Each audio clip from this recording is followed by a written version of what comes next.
ప్రజలకు అందజేస్తున్నటువంటి విషయం భారతీయ జనతా పార్టీ ఈ రాష్ట్ర వ్యాప్తంగా 5 యాత్రలు చేపట్టడానికి నిర్ణయించింది.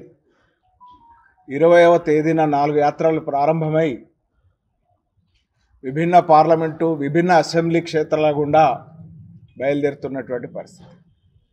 మరో యాత్ర సమ్మక్క సారలమ్మ జాతర సందర్భంగా ఆ జాతర ముగిసిన అనంతరం 25వ తేదీ నుంచి ఆ యాత్ర ప్రారంభమవుతుంది. భద్రాచలం యాత్ర.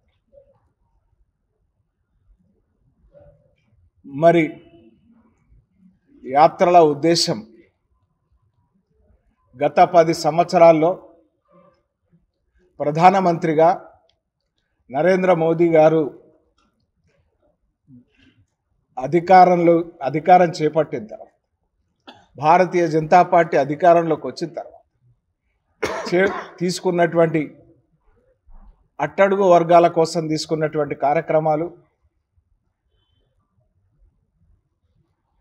దూరదృష్టితో చేపట్టినటువంటి నిర్ణయాలు, విధానపరమైనటువంటి నిర్ణయాలు, ప్రజల కోసం పాటుపడుతున్నటువంటి తీరుతెన్నులను మరింత విస్తృతంగా ప్రచారం చేసేటువంటి ఉద్దేశంతో వెళ్ళడం జరుగుతుంది. రాబోయేటువంటి ఎన్నికల్లో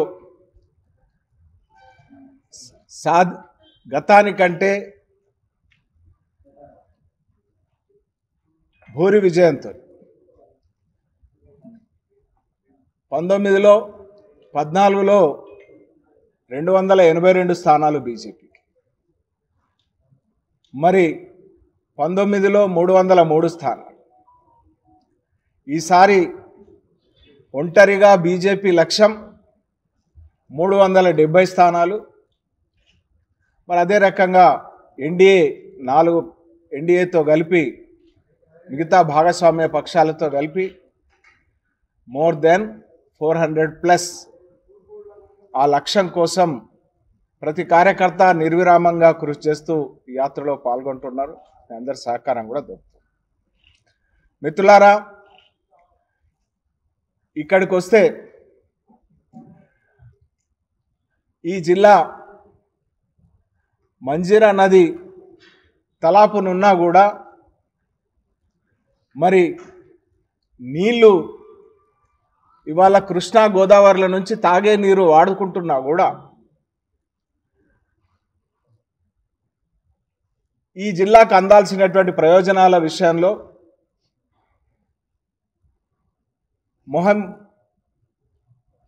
మొహం వాచి ఉన్నటువంటి పరిస్థితి. కాళేశ్వరంతో నీళ్లు కలుపుతామన్నారు. అది ఇవాళ కాళేశ్వరం అవినీతి కాటుకు బలైపోయినటువంటి పరిస్థితి.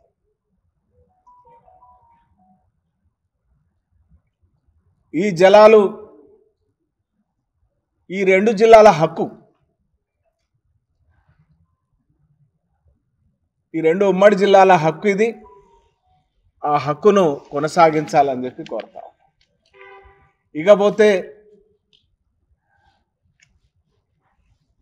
ఈ 2 నిజామాబాద్, మెదక్ ఉమ్మడి జిల్లాలకు సంబంధించి ఉమ్మడి అంశం ఒకటి ఉన్నది. నిజాం డక్కన్ షుగర్స్ లిమిటెడ్ చక్కెర కర్మాగారం, ప్రపంచంలో పేరెన్నికగన్నటువంటి చక్కెర కర్మాగారం ఉంటే ఇవాళ తెలంగాణ ఉద్యమంలో అది ఒక అంశమైంది.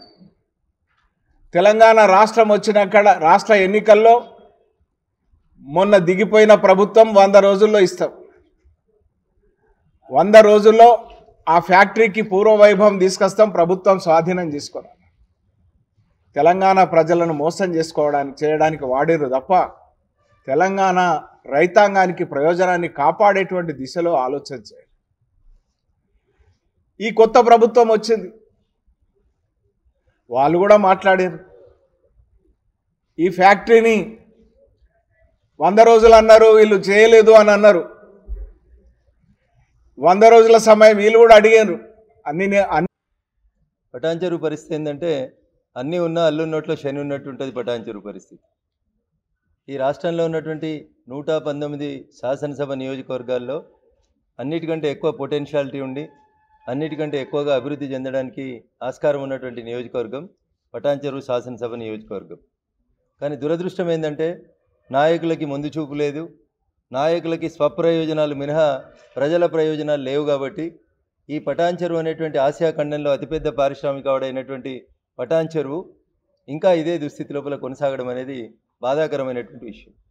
అందుకని రానున్నటువంటి ఎలక్షన్స్లో కొంచెం ముందు చూపు ఉండి ఈ ప్రాంత ప్రజల ప్రయోజనాల కోసం మాట్లాడేటువంటి వ్యక్తులకి పట్టం కడితే బాగుంటుంది అనేది నా అభిప్రాయం. ఉదాహరణకి కేంద్ర ప్రభుత్వం హైదరాబాద్ సికింద్రాబాద్ 2 రైల్వే స్టేషన్ల వల్ల చాలా ఇబ్బంది అవుతుంది, హైదరాబాద్ మీద ఒత్తిడి వస్తుందని చెప్పి హైదరాబాద్కి తూర్పున ఒకటి పడమటిన ఒకటి 2 కొత్త రైల్వే టెర్మినల్స్ని డెవలప్ చేయాలని భావించినప్పుడు ఈస్ట్ వైపున చెర్లపల్లి రైల్వే స్టేషన్ని, వెస్ట్ వైపున ఈదుల నాగులపల్లి రైల్వే టెర్మినల్ని సుమారు 500 ఎకరాల విస్తీర్ణంతో గొప్పగా డెవలప్ చేయాలి, ఈదుల నాగులపల్లి రైల్వే టెర్మినల్ని అభివృద్ధి చేయాలని చెప్పి ప్రభుత్వం ప్రతిపాదనలు పంపించింది. చెర్లపల్లి రైల్వే టెర్మినల్ పూర్తయింది, రేపో మాపో గౌరవ ప్రధానమంత్రి గారు వచ్చి ఆ రైల్వే టెర్మినల్ని ప్రారంభించబోతున్నారు.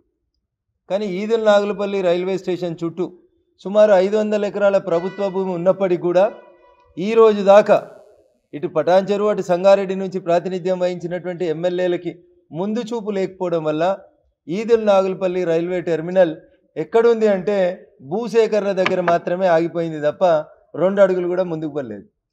సో నాయకులకి ముందు చూపు లేకపోవడం వల్ల ఏ చెర్లపల్లి టెర్మినల్ ఏ ఈదుల నాగులపల్లి టెర్మినల్ 2 అయితే ఒకేసారి ప్రారంభిస్తామని చెప్పిండ్రో అందులో చెర్లపల్లి టెర్మినల్ పూర్తయి మార్చి 24 లోపల రేపో మాపో ప్రారంభోత్సవానికి సిద్ధమవుతుంది. కానీ నాగులపల్లి టెర్మినల్ అనేది ఇంకా భూమి సేకరణ దగ్గరనే ఆగిపోవడం అనేది ఈ ప్రాంత ఎమ్మెల్యేల పనితీరుకి దర్పణంగా మనం చూడాల్సినటువంటి అవసరం ఉంటుంది. రెండో మాట, మనం అందరం రింగ్ రోడ్ మీద పోతాం, 153 కిలోమీటర్ల రింగ్ రోడ్డును పూర్తి చేయడం సాధ్యమైంది. కానీ కొల్లూరు కాడ రైల్వే ఫ్లైఓవరో రైల్వే బ్రిడ్జో కట్టి కొల్లూరు దగ్గర సర్వీస్ రోడ్ ఇవ్వడానికి 10 ఏళ్ల నుంచి మన ఎమ్మెల్యేలు ఏం ప్రయత్నం చేశారో ఒకసారి ఆలోచించాలి మీరు దయచేసి.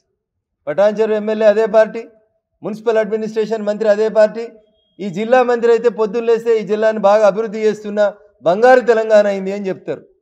కొల్లూరు కాడ కిలోమీటర్ కావాలని రైతులు రింగ్ రోడ్ ముంగట హెచ్ఎండిఏ ముంగట సర్వీస్ రోడ్ పూర్తి చేయమని చెప్పి దాదాపు 10 సార్లు వంట వార్పు కార్యక్రమం చేశారు. కానీ ఎమ్మెల్యే గారికి రియల్ ఎస్టేట్ మీద ఆయన స్వప్రయోజనాల మీద ఉన్నటువంటి ఆసక్తి, కొల్లూరు దగ్గర 1 ఎకరం service road 1 kilometre service road పూర్తి చేయడం పట్ల వారికి ఇంట్రెస్ట్ లేదు. ఇది బాధాకరమైనటువంటి విషయం. నేను దుబ్బాక శాసనసభ్యునిగా గెలిచిన తర్వాత రింగ్ రోడ్ రేడియల్ రోడ్ల గురించి అసెంబ్లీలో మాట్లాడితే బీరంగూడ నుంచి రింగ్ రోడ్ దాకా ఒక రేడియల్ రోడ్ పూర్తయింది. ఇంకొక రేడియల్ రోడ్ చాలా ఇబ్బందికరంగా ఉంది, బిహెచ్ఎల్ చౌరస్తా నుంచి శ్రీదేవి టాకీస్ ముందు నుంచి అమీన్పూర్ మీదుగా అది ఇంకొకటి సుల్తాన్పూర్ వరకు ఇంకొక రేడియల్ రోడ్ పూర్తి కావాలంటే ఈ రోజు దాకా కూడా దాని పనులు పూర్తి కాలేదు.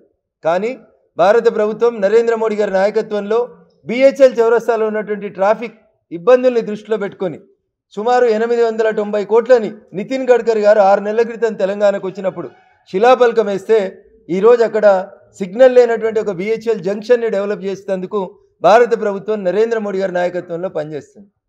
తెలంగాణ ముఖ్యమంత్రి తెలంగాణలో ఉన్నటువంటి మంత్రులంతా హైదరాబాద్ అంతా సిగ్నల్ లేని హైదరాబాద్ చేసినామని చెప్పారు, కానీ మా బిహెచ్ఎల్ కోసం మాత్రమే ఈరోజు కూడా ఆలోచించలేదు. ఇది మన నాయకుల యొక్క దూరదృష్టి.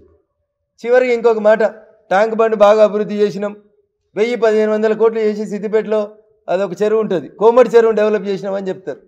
కానీ పటాన్ చెరువు దాని పేరులోనే చెరువులు ఉన్నాయి. పటాన్ చెరువు ఊరు చుట్టూ చెరువులు ఉంటాయి. ఒక్క చెరువు అన్న ట్యాంక్ బండ్ లేక డెవలప్ అయిందా? అయింది.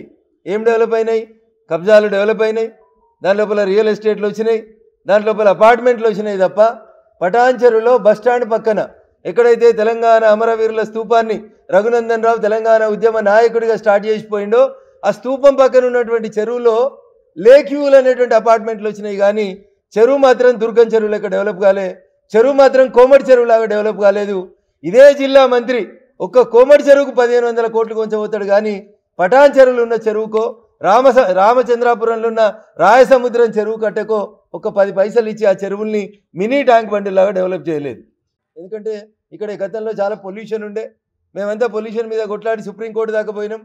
ఇలా రిక్రియేషన్కి సంబంధించి ఇన్ని వేల మంది కార్మికులు పనిచేసేటువంటి ఈ ప్రాంతంలో ఓ రామసముద్రం చెరువు కట్టనో ఓ పటాన్ చెరువునో ఒక మినీ ట్యాంక్ బండిగా డెవలప్ చేయడానికి 100% వసతులు అవకాశాలు ఉన్నప్పటికీ కూడా వాటిని రెండింటిని కూడా చేయలేకపోవడం అనేది బాధాకరమైనటువంటి విషయం.